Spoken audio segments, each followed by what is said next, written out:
Hello, good evening guys.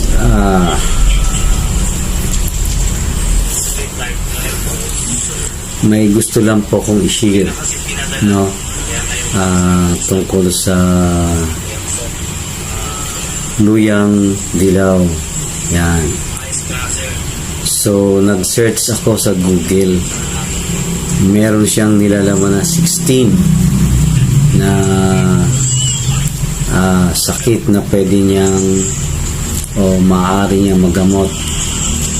So sa 60 na yun, medyo natuwa ko kasi kasama doon yung sakit sa puso.